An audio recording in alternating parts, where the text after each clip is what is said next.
Tanggal 17 Agustus, hari ke-230.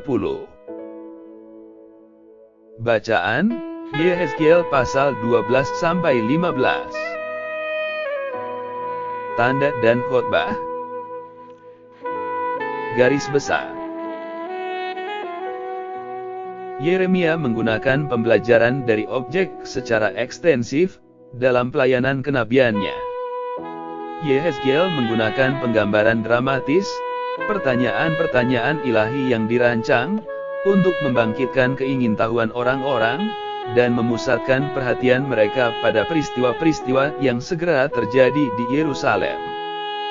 Yehezkiel mengemasi barang-barang rumah tangganya dan pergi ke tembok kota, di mana dia menggali lubang dan memanjat melaluinya, suatu gambar deportasi orang-orang di masa yang akan datang, dan hilangnya semua yang mereka sebut rumah.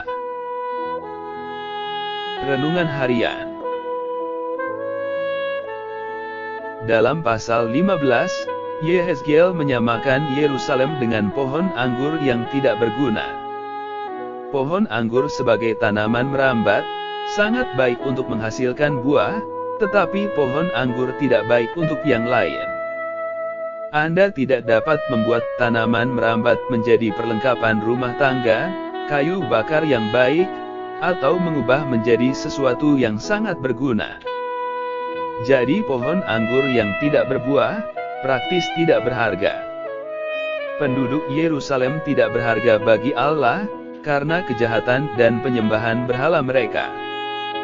Mereka ditanam di tanah, untuk menjadi kesaksian atas namanya, namun mereka gagal menghasilkan buah, yang Tuhan harapkan dari mereka. Tidak ada yang bisa dilakukan selain membuangnya, cara yang menyakitkan, tetapi perlu bagi Allah untuk menyampaikan pesan, "Akulah Tuhan." Periksalah tingkat kemanfaatan Anda hari ini. Apakah Allah memiliki kebebasan untuk menghasilkan buah roh dalam hidup Anda?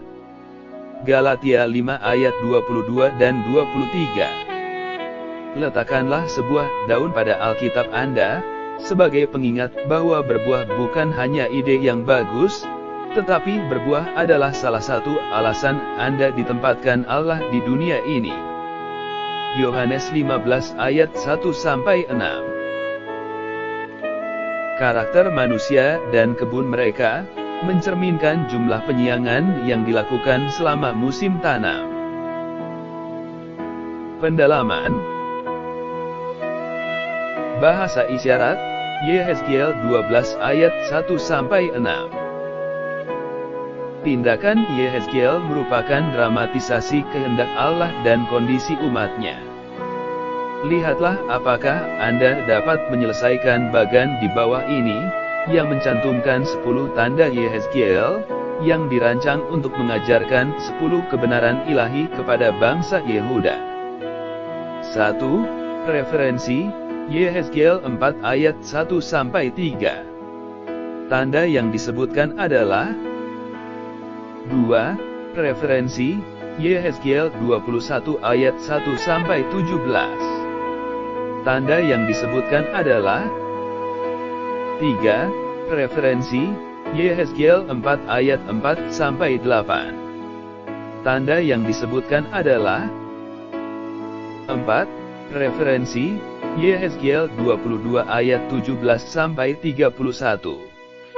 Tanda yang disebutkan adalah 5. Referensi, Yehezkiel 4 ayat 9-17. Tanda yang disebutkan adalah 6.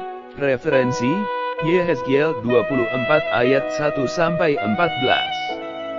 Tanda yang disebutkan adalah 7. Referensi, Yehezkiel 5 ayat 1-17. Tanda yang disebutkan adalah 8. Referensi, Yehezkiel 24 ayat 15-27. Tanda yang disebutkan adalah 9. Referensi, Yehezkiel 12 ayat 1-16. Tanda yang disebutkan adalah 10. Referensi, Yehezkiel 37 ayat 15-28. Tanda yang disebutkan adalah nama-nama terkenal di tempat-tempat yang tidak dikenal. Yehezkiel 14 ayat 20. Dalam kitab Yeremia kita mengetahui bahwa jika Musa dan Samuel mendoakan Yehuda, Tuhan tidak akan mendengarkannya. Yeremia 15 ayat 1. Sekarang di kitab Yehezkiel kita belajar bahwa jika Nuh, Daniel, dan Ayub tinggal di Yerusalem, kehadiran mereka pun tidak akan menyelamatkan kota. Yehezkiel 14 ayat 20. Amin. Tuhan Yesus memberkati.